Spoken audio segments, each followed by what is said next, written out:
Siempre me equivoco en lo mismo. Son las 8:38. De alguna manera la semana empezó el fin de semana para efectos noticiosos, porque la acusación constitucional contra el ministro Muñoz, también contra la ministra Vivanco, pero contra el ministro Muñoz, ya que la ministra Vivanco ya fue destituida, empezó a generar muchas reacciones desde los días libres, sábado y muy en especial domingo.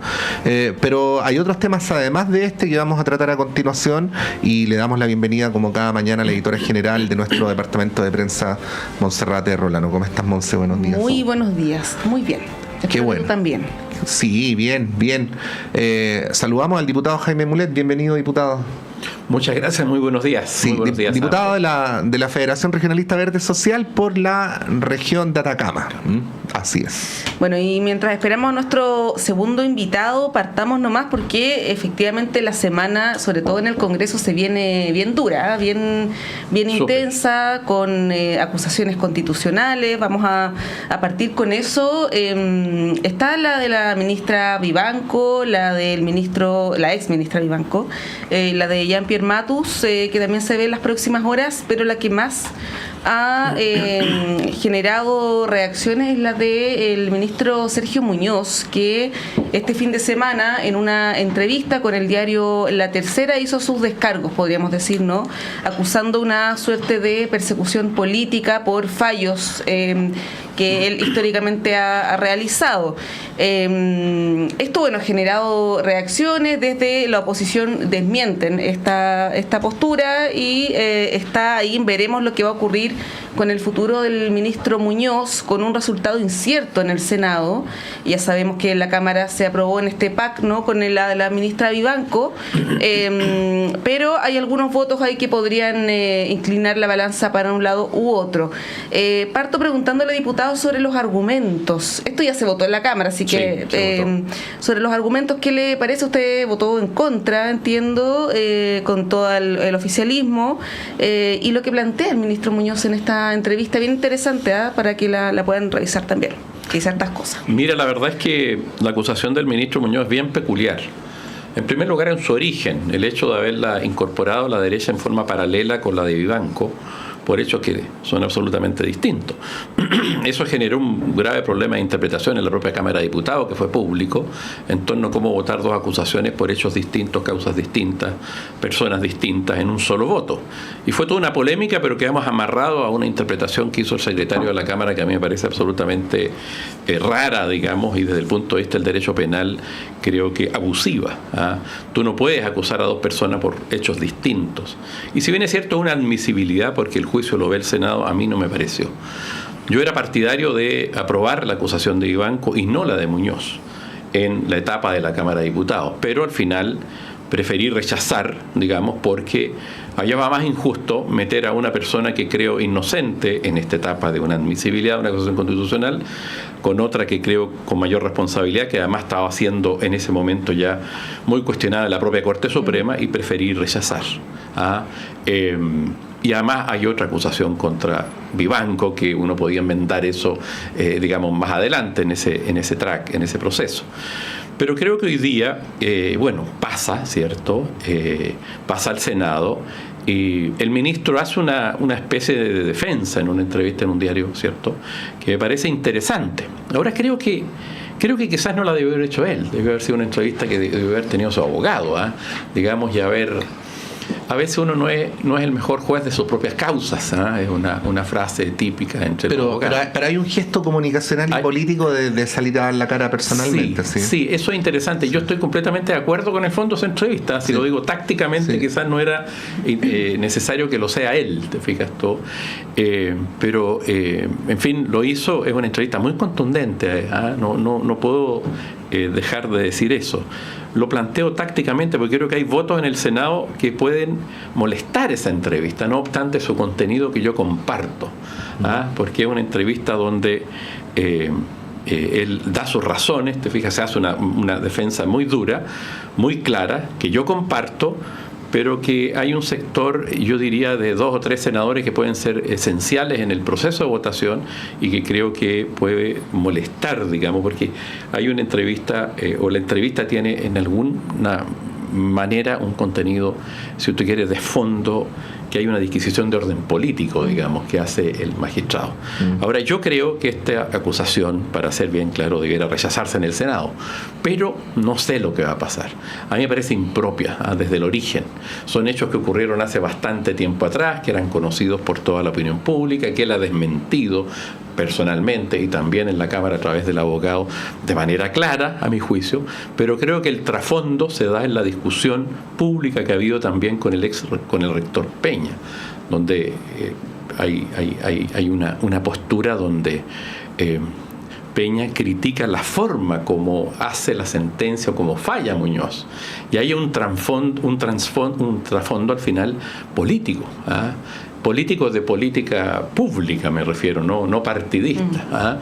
Y creo que eso es interesante, digamos, cómo lo va a resolver el Senado, porque al final se le cuestiona su manera de interpretar la ley o de interpretar el derecho. Ya, es que formalmente el Senado no puede hacer eso, porque el Poder Legislativo no tiene atribuciones para opinar sobre los fallos del Poder Judicial. Yo pienso lo mismo, por eso debería rechazarse. Digo formalmente, ¿no? Pablo Rodríguez, investigador del Instituto Libertad, perdón, buenos días. Hola, buenos días. Bueno, Pablo, dos cosas. Primero, preguntarte si hay algún problema de legitimidad de origen, digo, para efectos de cómo la opinión pública está viendo este libelo, por esto que señalaba el diputado, hacer las dos votaciones simultáneamente. Y en segundo lugar, esto que señala el ministro en la entrevista y que de alguna manera está revoloteando la acusación, ¿no? Dice más o menos textual: me juzgan por mis fallos y no por el mérito de la acusación. A ver, lo primero es que sí, uno podría discutir efectivamente si es que era lo más adecuado la discusión conjunta en la Cámara y la votación conjunta de ambas iniciativas. Yo creo que hay argumentos para ambos lados, señalando uno que sí y otros que no. Yo creo que habían posturas que incluso otros abogados también defendieron, de que justamente al ser una instancia previa podía ser votada conjuntamente. Yo creo que eso no es fácil decir sí o no. Hay un tema más jurídico en los cuales a veces uno no está tan de acuerdo o no, pero creo que la Cámara sí lo hizo.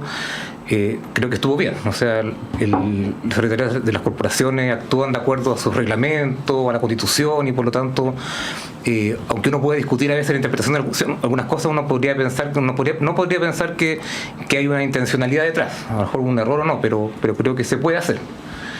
Y dicho eso, me parece que lo más relevante que pone el ministro Muñoz sobre la mesa tiene que ver con sacar la discusión un poco de lo que tiene que ver con su caso en particular y justamente llevarlo a los fallos donde de alguna forma se le está condenando por eso. Y eso es una salida más bien política, creo, que tiene que ver con apuntar a cierta historia que él tiene en el Poder Judicial y de alguna forma basar su defensa en aquello. Y creo que eso es una estrategia osada, pero que de alguna forma intenta poner un punto y que de alguna forma creo que también deja muy incómodos a los senadores. Y eso también puede ser una cosa que a lo mejor él no lee en su... o a lo mejor lo hace intencionadamente así, pero los senadores cuando leen su entrevista creo que se sienten incómodos. Y eso hay que calibrarlo desde el punto de vista de lo que puede significar o no la votación. Pero cuando él de alguna forma insiste o basa de alguna forma su entrevista en que hay una condena a él, de alguna forma una persecución, que le están pasando cuentas por algunas cosas, creo que eso va a molestar a muchos senadores y creo que eso de alguna forma enreda un poco la discusión. Y eso no sé si tenga tantos beneficios para él desde el punto de vista de lo que salga en el Senado o no, porque hay 2 o 3 votos que son los decisivos para ello, pero sí plantea una postura que de alguna forma, que si él saliera de alguna forma acusado en el Senado, su defensa está muy clara, del punto de vista de que no salimos del caso en particular de lo que se está investigando a él, o se le menciona, sino que tiene que ver con que él le molesta a ciertos sectores, por sus fallos, por sus actuaciones, y eso lo puede sobre la mesa con total evidencia. Y eso, como digo, puede ser un problema o una cosa buena, pero lo pone sobre la mesa y creo que eso no va a dejar muy tranquilos los senadores que por la misma Constitución no pueden justamente ir a los fallos, no pueden justamente opinar sobre las actuaciones judiciales.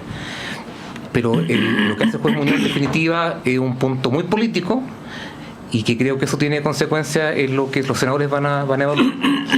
Sí, bueno, a propósito de, y esto cambiando un poco el tema, a propósito de entrevistas interesantes este fin de semana, hubo otra que no sé si tuvieron la oportunidad de revisarla, al ex fiscal Jorge Abbott, también en la prensa, donde él no había hablado en todo este tiempo, desde que dejó la fiscalía, donde se refiere de manera muy dura al ex fiscal Guerra, manifiesta decepción y, bueno, varios epítetos ahí que son bien duros, y lo que llama la atención de esto es que él plantea que había una percepción respecto de su figura, ¿no?, como fiscal nacional, de que él favorecía la impunidad, y él intenta como dar vuelta un poco la situación, ¿no? ¿Qué les parece esto que plantea el fiscal Jorge Abbott? Yo sé que no estamos yendo al mismo tema, hay que separar igual las cosas, pero dentro del caso de los WhatsApp con Guerra y Hermosilla, donde bueno se develan una serie de situaciones, y el ex fiscal Abbott da la impresión que él trata como de redimirse de alguna manera con esta entrevista, ¿no? ¿Cómo lo ve, diputado? O sea, claramente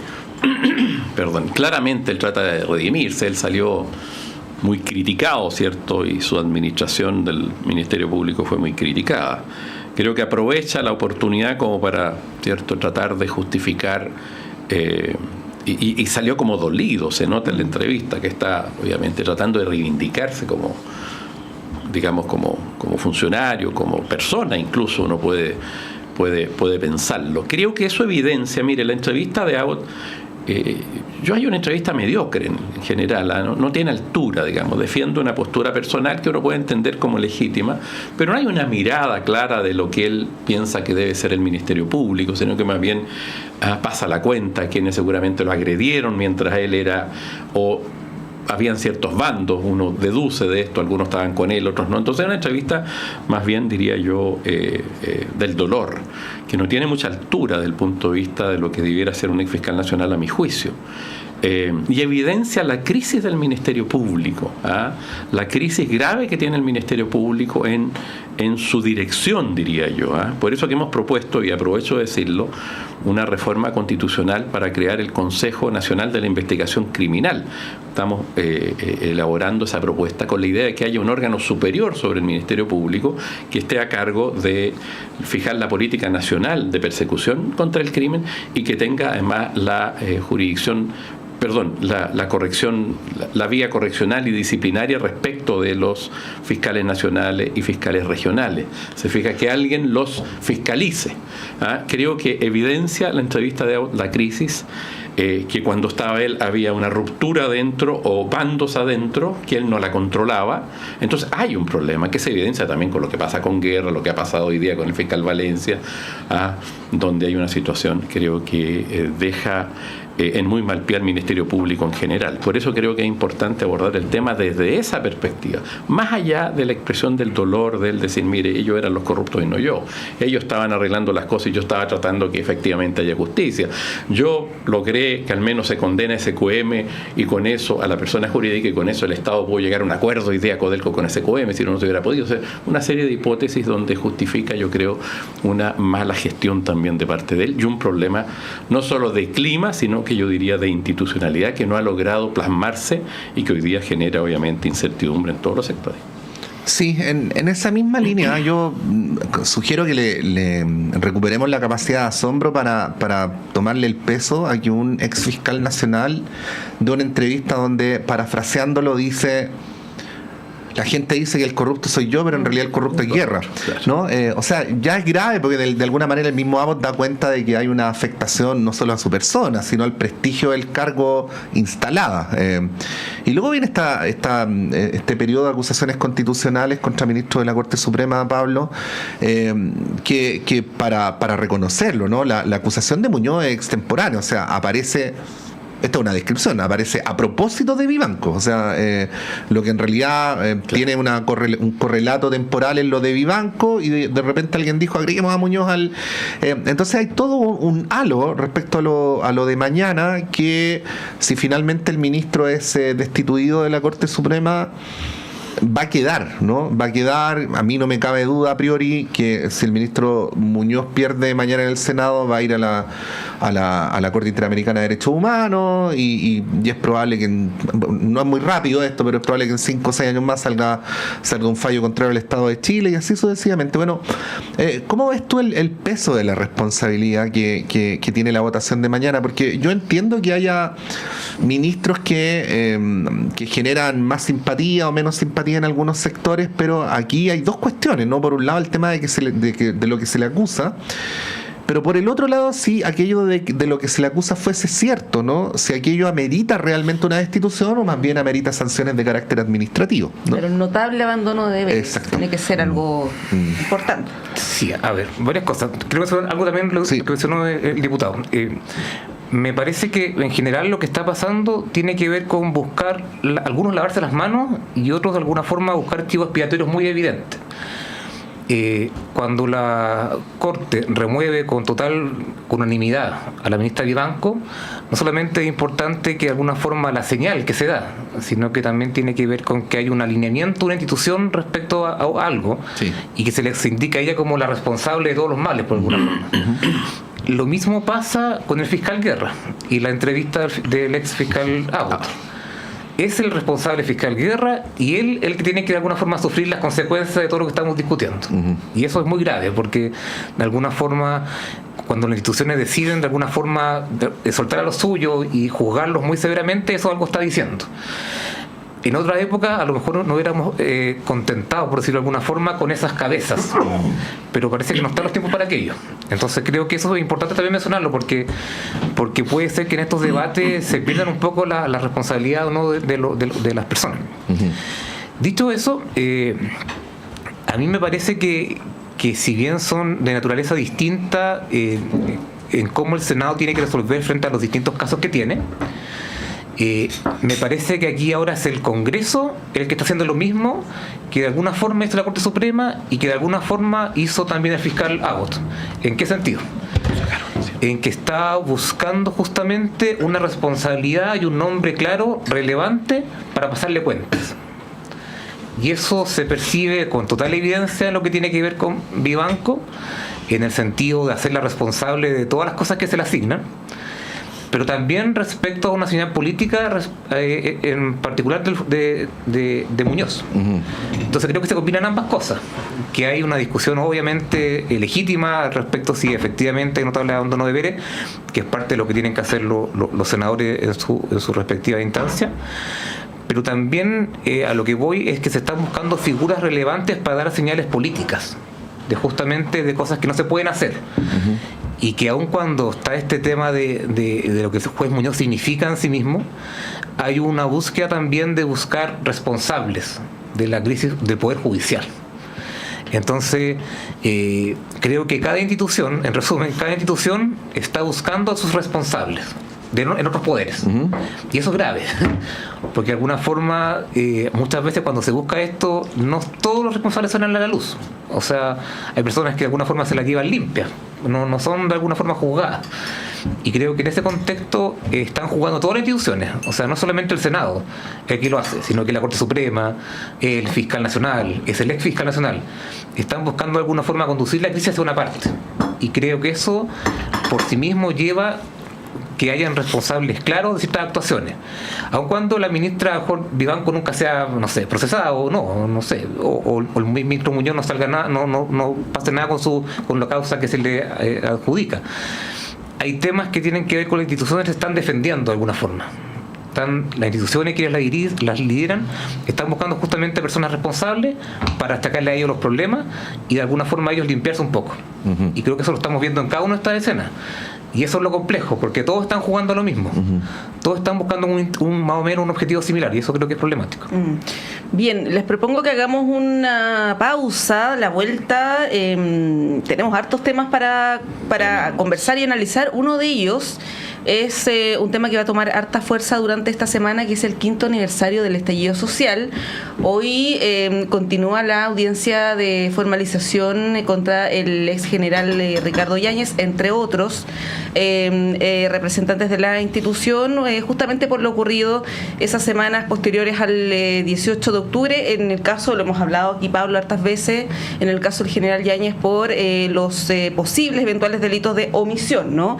Hoy día son los alegatos de su defensa y se conocerían posibles medidas cautelares, durante esta jornada. Esto nos remite a el debate sobre el estallido social. Ayer hubo varios reportajes, ¿no?, en la prensa respecto de este tema.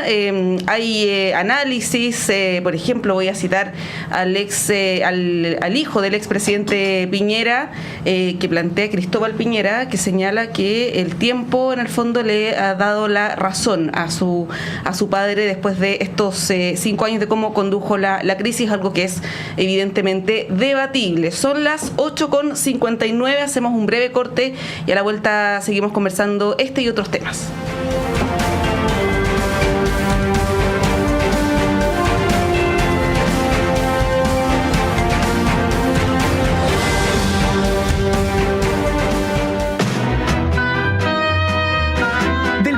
Oídos, historias de tu puño y letra llegan cada sábado a las 19:30 horas a La Fábrica de Cuentos, aquí en Radio Universidad de Chile. Envía tu cuento, relato o historia inédita a lafabricadecuentos2024@gmail.com. Los seleccionados cobrarán vida en formato audiocuento. Escúchalos cada sábado a las 19:30 horas en el 102.5 FM. La Fábrica de Cuentos, historias escritas por ti, del papel a tus oídos. Este programa es financiado por el Fondo del Libro y la Lectura Convocatoria 2024.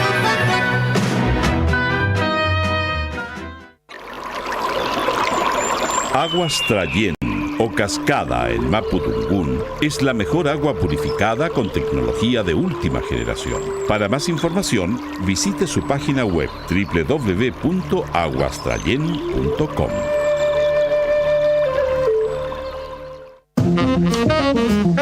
Hola, soy Miguel Veracifras y quiero invitarlos a escuchar Olo Jazz todos los lunes a las 20 horas por Radio Universidad de Chile. La cultura, el arte y sus comunidades. Un espacio para la discusión, improvisación y la escucha social. Olo Jazz, lunes, 20 horas.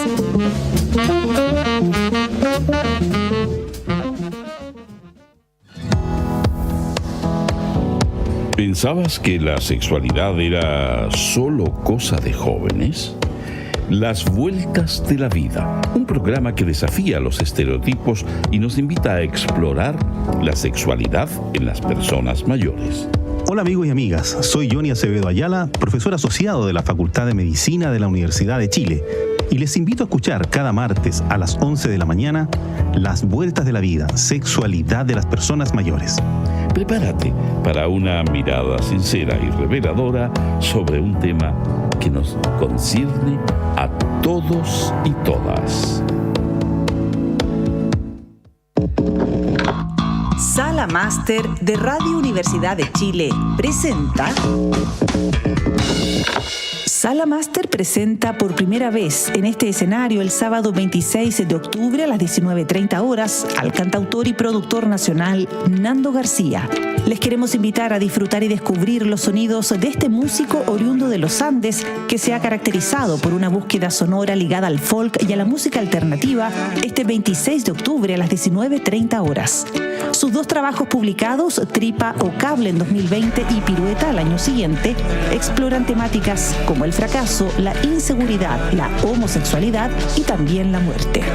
Las y los invitamos a descubrir y disfrutar los sonidos de Nando García por primera vez en Sala Máster. Miguel Claro 509, Providencia, sábado 26 de octubre.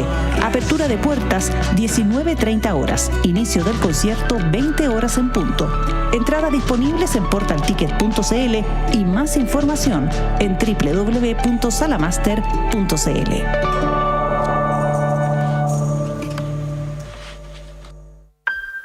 Estás escuchando Radio Universidad de Chile, la emisora insignia de la música chilena, reconocida como radio fundamental por la SCD 2024.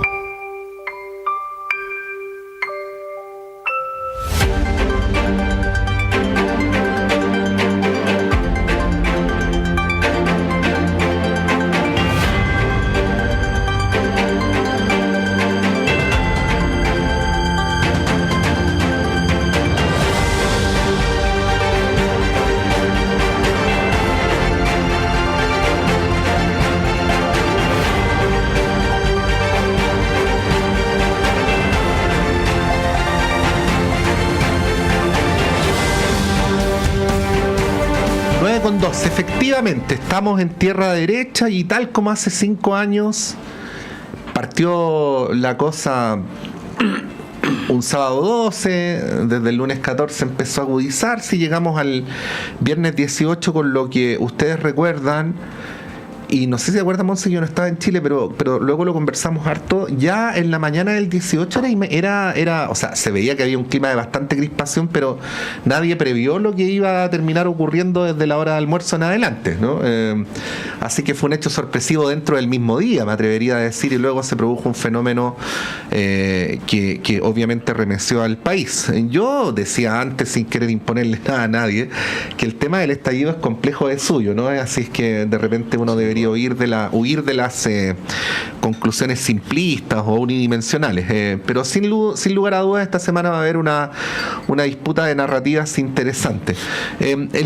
Simplemente diría esto, Pablo, antes de darte la palabra. Es una coincidencia, pero es una coincidencia importante para estos efectos que por los distintos retrasos que produjo la formalización del general Yáñez esto haya coincidido justo con los días previos al aniversario del estallido, porque eso hace que aparezca más fuertemente el tema de los derechos humanos, de lo que ocurrió durante esas semanas, y también vinculado con esto, que este es un dato del cual no se hace mucha mención, el poco avance de las investigaciones judiciales en torno al tema. O sea, ha habido en general, más allá de que no toda denuncia necesariamente tiene que traducirse en un juicio, pero ha habido muy pocas condenas a violaciones a los derechos humanos ocurridas durante el periodo.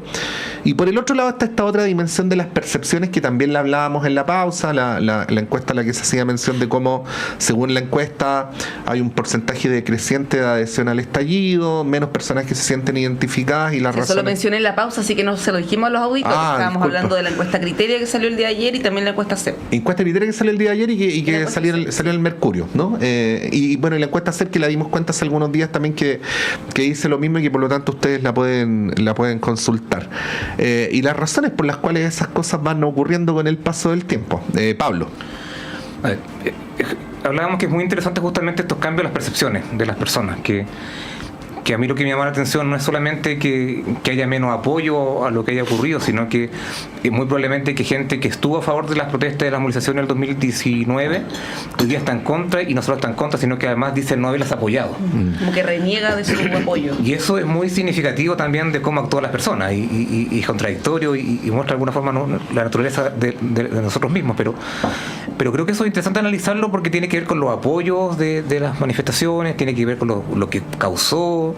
De alguna forma las consecuencias de eso son evidentes para muchas personas, y por lo tanto creo que se ha construido un relato a partir de estos 5 años. Cuando se cumplen fechas, de alguna forma 5 años, 10 años, siempre hay algo como se forman como hitos. Y creo que es interesante, insisto, el debate respecto a lo que significa que en un momento, incluso otra encuesta, creo que la Academia, que la legitimación o la legitimidad de ciertas acciones vinculadas a la violencia también está muy amparada por la gente.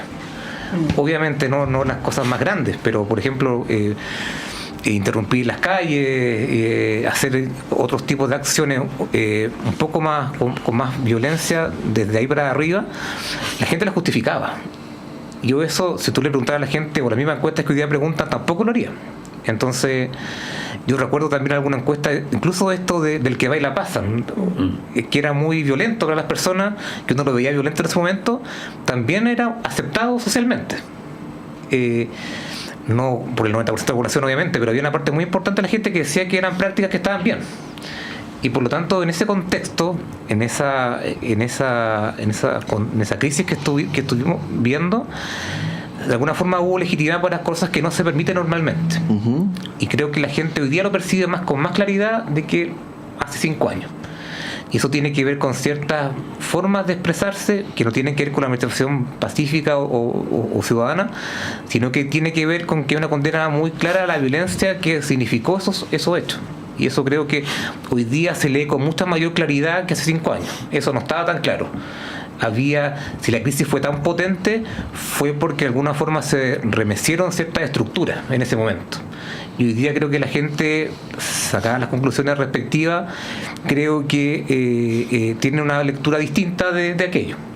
Pero lo último que quiero mencionar también de la encuesta, y creo que salió en la Academ, es que una pregunta muy interesante es que ¿por qué terminó de alguna forma el octubre del 19?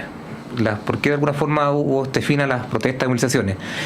Y la gente reconoce muy claramente que fue por la pandemia. No fue por el acuerdo social, no fue por la Constitución, no fue por algún acuerdo que llegaron los políticos, sino que tiene que ver con que la pandemia interrumpió de alguna forma el proceso que se estaba viviendo.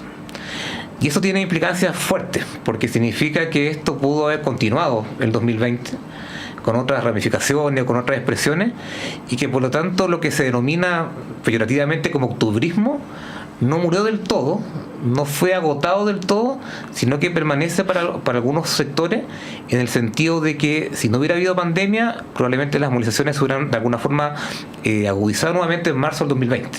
Es que fue tan literalmente así, Pablo, para hacer memoria, que la marcha del 8 de marzo del 2020 fue, de todas las marchas del 8 de marzo, que ya son todas multitudinarias, todas las de los últimos 7-8 años, la más masiva. Y la última actividad masiva que hubo en ese periodo, y lo recuerdo porque yo estuve ahí, fue el funeral de Mariano Puga en Villa Grimaldi, donde creo que había miles de personas. Y eso fue, me acuerdo súper claro, fue domingo 17 de marzo, y al día 18 empezaron las prohibiciones. Entonces había un ambiente de movilización, así que literalmente fue interrumpido así en el orden cronológico que acabo de señalar. Yo solamente agregar a lo que dice Pablo, que esto de la falta de memoria de algunos, que no solamente se traduce en estos sondeos de opinión, sino que si uno revisa, por ejemplo, las redes sociales de algunos parlamentarios, incluso de centro derecha, que manifestaban no necesariamente su respaldo a las movilizaciones, pero sí esto de no lo vimos venir, tenemos que hacer una autocrítica, tenemos que ser humildes, los mismos empresarios, ¿no? Y ahora parece que eso, bueno, quedó todo como debajo de la alfombra, a propósito de lo que dices tú. Sí, oye, pero no solo la derecha, se también dicen que los partidos del oficialismo no van a hacer nada, que el gobierno no va a hacer nada, bueno, en fin. Yo creo que es un poquito, y yo lo analizo a la perspectiva, no sé si es la idiosincrasia chilena o no, pero hay estudios, yo a veces leo a Orestes Plat y otra gente que ha estudiado un poco las costumbres, la manera de ser de los chilenos, y es bien entretenido. A mí me llama la atención, digamos, esto de ese, no sé, pues yo creo que un 80-90% apoyaba las movilizaciones, hasta el propio presidente Piñera, ¿se acuerdan de esa movilización grande que hubo el sábado siguiente al 18 de octubre, que Santiago estaba prácticamente entero en esa protesta, en esa manifestación, y el presidente Piñera incluso dice, mire, está muy bien, que le da un sentido positivo a eso. Pero pasa el tiempo y hoy día la mirada, uno ve las encuestas, cómo la gente se desmarca. Y me recuerda siempre cuando yo era niño, o joven, niño más bien, y veía a Martín Vargas, y Martín Vargas, y todo Chile estaba con Martín Vargas, cuando Martín Vargas peleaba y ganaba, pero de repente Martín Vargas, que era un gran ídolo, cae o tiene un problema con un manejo en estado o algo, después todos lo odiaban, ¿me entendiste? El ídolo caído y no lo defendían. Y yo lo miraba eso como una contradicción, ¿te fijas? Y creo que pasa un poquito eso. Acá hay como se va la barra para un lado, ¿te fijas? Y sí, todos estamos, y después se van para el otro. Lo que no ocurre, por ejemplo, en Argentina con los ídolos, por lo menos, que los mantienen, a propósito de Maradona y todas esas desviaciones y problemas, pero seguían ahí los argentinos. Pero aquí en Chile como que, y lo analizo eso y lo llevo a esto porque es muy curioso. Pasó lo mismo con los retiros. Si usted lee hoy día las declaraciones de quienes, yo promoví el primer retiro, fui el que hice el primer proyecto. y lo digo con mucho orgullo, lo defiendo. Pero hoy día usted vea lo que hablan los mismos que votaron a favor los retiros de la reforma, los retiros de la AFP, y cómo lo critican. Y no se hacen responsables de su decisión. Yo recuerdo a Desbordes y a otros que los apoyaron, digamos, desde el inicio. Bueno, digo eso porque creo que a 5 años el estallido hago como una especie de introducción, aunque obviamente no puedo tomarme todo el tiempo en eso. Pero creo que es muy interesante analizarlo. Y ahora, en los 5 años, uno debe tener la mirada, ¿cierto?, un poquito más larga. Lo más interesante, creo yo, es que no ha cambiado nada de fondo de lo que gatilló la movilización social y lo que gatilló el estallido. Y creo que eso es lo más relevante desde el punto de vista de un análisis, en orden, las causas que gatillan, si es que yo creo que hay acuerdo en eso. Los problemas que habían, las desigualdades, el abuso, no sé, de una serie de empresas, el caso de los pollos, el caso del papel confort, el caso de la farmacia, abusos, ¿cierto? Situaciones coyunturales, el alza del metro, que es una cosa coyuntural, y cómo se aborda, digamos, esa alza. Pero esa molestia, creo yo, que gatilla el estallido, hoy día no ha cambiado absolutamente nada de ese estado de situación. Y eso creo que es lo más grave y creo que es lo que hay que analizar. ¿Estamos entonces en condiciones de que haya otro estallido? Bueno, no lo sabemos, yo no lo podría decir, pero tarde o temprano sí va a ocurrir, digamos, si es que no se cambian los aspectos de base que generaron esa molestia, que tienen que ver con una mala distribución del ingreso, con abusos de las empresas que tienen los mercados concentrados, con malas pensiones, ¿cierto?, con derechos que no se reconocen, que hoy día están prácticamente en la misma situación. Entonces, empresarios que decían en medio del estallido, mira, vamos a subir los sueldos, hoy día no son capaces de avanzar en nada, esos mismos empresarios. Uno revisa el discurso del señor Megues, o del señor Luxic o de otros, y la verdad es que no Megues, había otro presidente de la Confederación de la Producción y el Comercio, no recuerdo cuál, pero los he leído en algunas oportunidades y los he revisado. Y uno ve cómo mutaron después de que se estabiliza, después que llega la pandemia, después que, bueno, no hay una situación como la que ocurría en ese momento, y cambian. Entonces hay mucha hipocresía en esto, y creo que la idea de hacer el análisis después de 5 años, ojalá la prensa lo haga así, pero hay prensa que no lo hace así. Más bien toman posición respecto particularmente a propósito de la prensa del fin de semana, el Mercurio y otros medios. Pero bueno, yo creo que lo interesante es ver que las causas del estallido hoy día son las mismas. O sea, puede haber otro estallido. El punto es que lo que hacemos como país para evitar eso, si es que hoy día tenemos una visión crítica de lo que ocurrió. Sí, y las encuestas, así como revelan lo que comentaba Pablo, esta baja sustantiva adhesión a las movilizaciones, también hay un sector importante que señala, que es mayoritario, que señala que lo que motivó esas movilizaciones es algo que todavía no está resuelto, ¿no? Como una crítica y un tirón de orejas también a la política, ¿no? Que no ha podido ponerse de acuerdo y que canalizó de manera, al parecer, inadecuada la crisis, ¿no? La salida constitucional es algo que está con un signo de interrogación si es que efectivamente era la salida que debía darse para esa crisis social. Sí, lo interesante también de analizar es que tiene que ver con cómo se enfrentan las protestas en general. Porque vinculado a lo que tú me preguntas, esta falta de reacción o respuesta se ve que hemos tenido crisis cada 5 años prácticamente.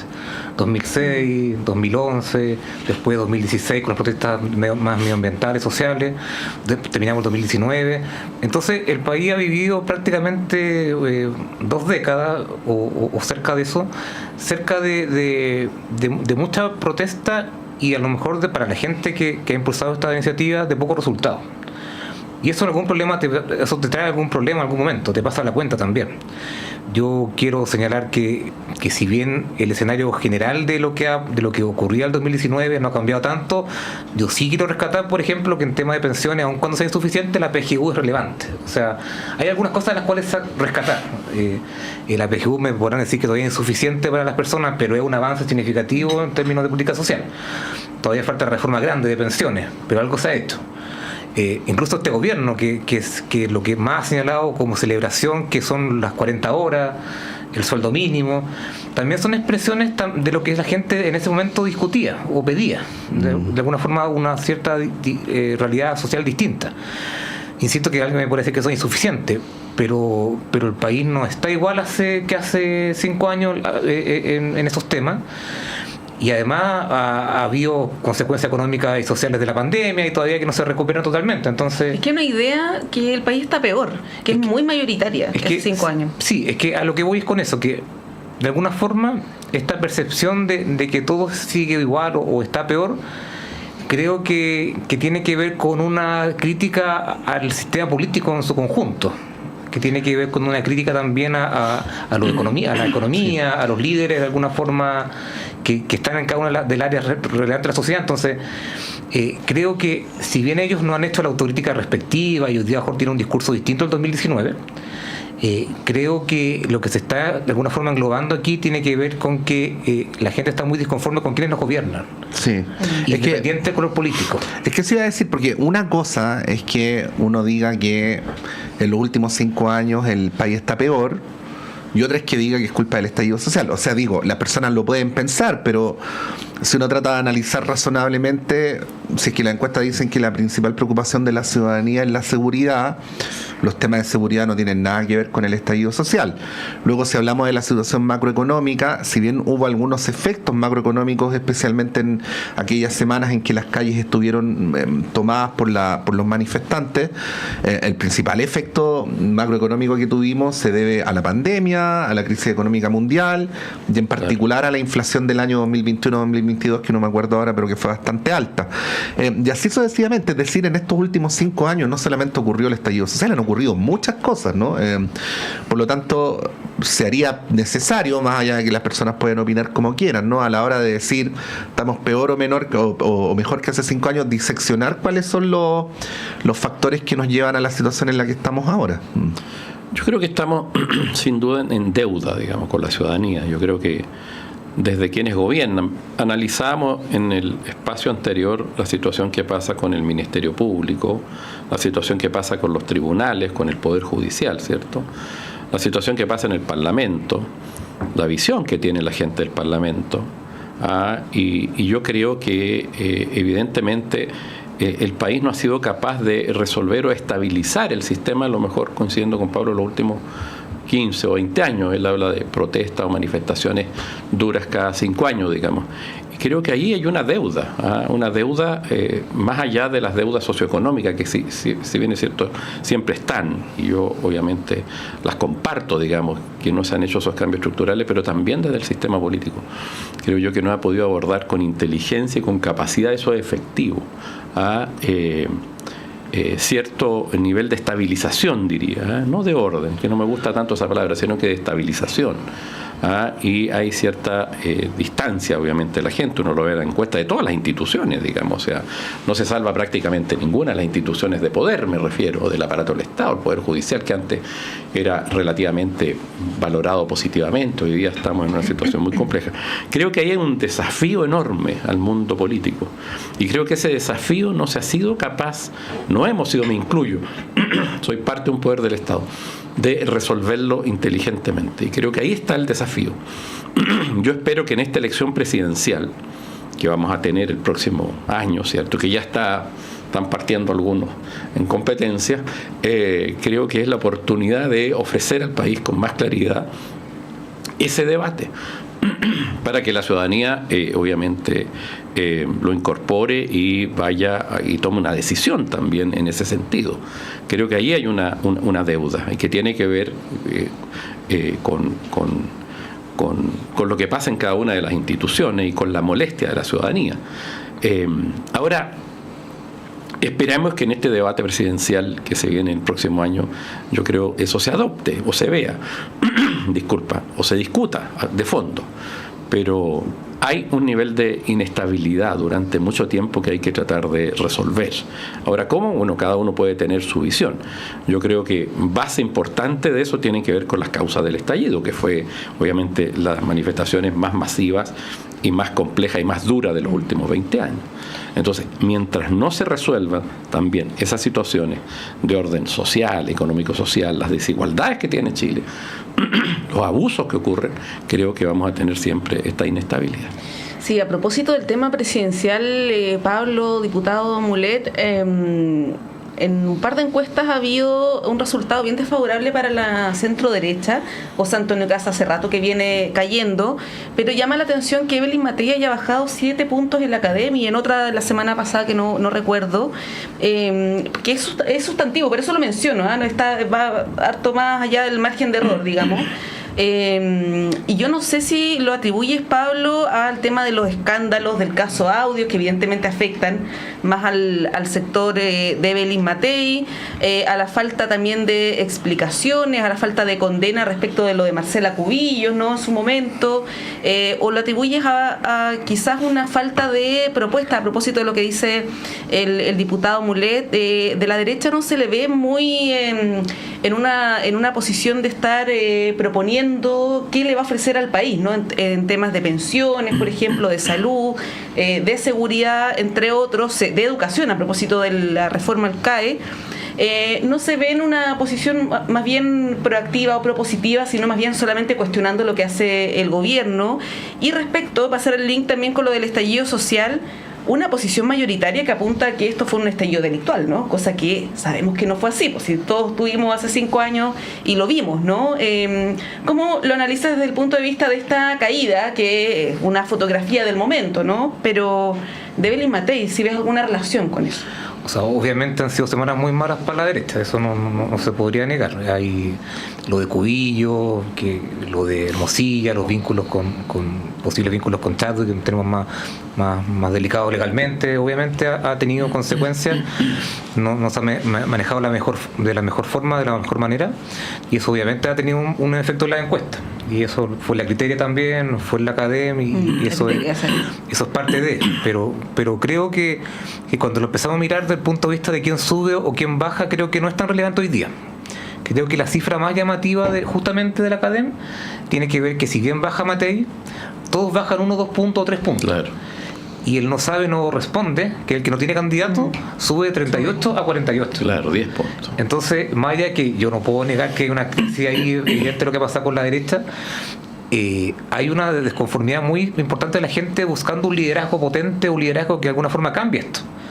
Y eso, varias gente lo ha advertido que es un poco peligroso, que cuando la gente no se siente representada por los líderes tradicionales con los cuales uno está acostumbrado a ver, va a aparecer alguien o va a intentar aparecer alguien justamente que intente de alguna forma canalizar ese malestar, que intente representar a esa gente que no siente una gran acción política por los candidatos ni por los partidos, y eso creo que es un riesgo que está ahí presente, que tiene que ver justamente con que va a aparecer alguien que va a proponer soluciones rápidas, soluciones fáciles a los problemas que tiene la gente, especialmente en seguridad, y eso creo que es una amenaza que está muy presente en el sistema político. Y creo que tiene esos riesgos y hay que tenerlo considerado muy, muy, muy presente, que está ahí. El sistema político lo ve realmente como una amenaza, digo porque en el papel todo el mundo lo dice, todo el mundo lo sabe, pero puede suceder que a veces ocurra lo de Pedrito y el Lobo, ¿no? Y finalmente finalmente esto no va a ocurrir y finalmente ocurre, ¿no? Estamos hablando así, por decirlo bien caricaturescamente, que salga un Bukele por ahí de alguna parte, ¿no?, y empiece a capturar apoyo ciudadano. Yo no lo veo tan cercano eso, tan posible más bien, cercano no está, pero no lo veo tan posible. Yo creo que más bien hay una crisis de la democracia liberal, que es una crisis que además nos golpea de alguna manera a muchas democracias o sistemas democráticos de Occidente, de Europa, y creo que tiene que ver con eso, con la forma de la representación, que hoy día está en una situación crítica, con el rol de los partidos políticos y su capacidad de influir o no influir. Entonces es un tema bien complejo que, por lo menos lo que yo observo, lo que leo y lo que veo, hasta ahora ningún país en general lo ha ido resolviendo con claridad. Han administrado crisis, uno ve los países de Europa, situaciones complejas, ve Estados Unidos, que estamos a días de una elección donde están como las dos posiciones, cierto, que estuvieron hace el 2016 más o menos en situación similar de tensión con posturas muy distintas de cómo enfrentar los desafíos del futuro, los desafíos internacionales de Estados Unidos. Uno escucha a Trump y escucha a Kamala Harris y son absolutamente distintos. Entonces, esa tensión de valorar o no la democracia liberal, la ciudadanía no la está valorando como la valoraba antes, la necesidad de elecciones, de multiplicidad de partidos, en fin, de elecciones periódicas. Uno ve del Estado de Derecho, el principio de legalidad. Hay como concesiones. Hoy día se acepta traspasar ciertos límites que en algún momento eran sagrados y que tienen que ver incluso con pérdida de derechos. En pos de la seguridad solamente, yo creo que no. Creo que la crisis, por ejemplo, en Estados Unidos no es un problema de seguridad como el que tenemos aquí, que está todo el día, ¿cierto?, ocurriendo hechos y la prensa relevándolo, son importantes, no lo digo peyorativamente, pero igual está en crisis, te fijas, y no tenemos el problema que tenemos hoy día acá a propósito de la seguridad. Entonces creo que tiene que ver con eso, cómo representamos de mejor manera. Y eso creo que no se ha resuelto. Ahora, creo que hay que apuntar a fórmulas de participación. Creo que es necesario hacer más democracia directa. Creo que es necesario ir haciendo a la ciudadanía más responsable de las decisiones que se tomen en la medida que participe en las decisiones, a propósito de los grandes proyectos y decisiones que a veces son rechazadas por la ciudadanía, son rechazados muchas veces porque no participan en la toma de decisiones. Entonces creo que hay que profundizar la democracia. Yo creo que por ahí está una manera de enfrentar esta situación. Entonces, como resumen, digo que las causas son profundas y complejas.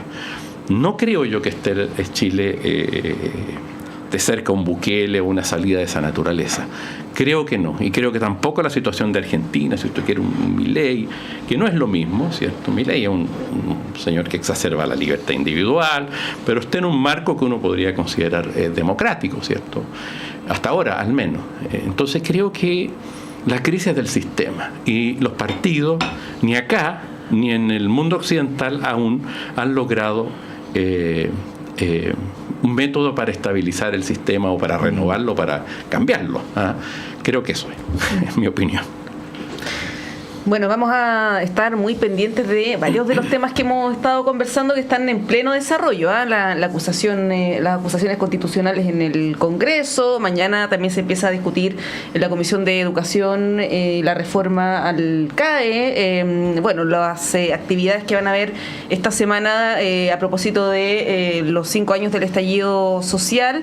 Son cuestiones que van a... y la formalización del general Yáñez son cuestiones que están en pleno desarrollo durante esta semana y vamos a estar muy pendientes, informándoles también oportunamente. Pablo Rodríguez, muchas gracias por acompañarnos esta mañana. Gracias a ustedes. Que tengas buena semana. Igual, diputado Jaime Mulet, que tenga una estupenda semana y ánimo y para lo que se viene en el Congreso. Bueno, vamos a ir un breve alto y a la vuelta Claudio Medrano con ustedes con más conversaciones en este radioanálisis, siempre a través de la Radio Universidad de Chile, la red de radios que piensan, YouChile TV. Vamos y volvemos.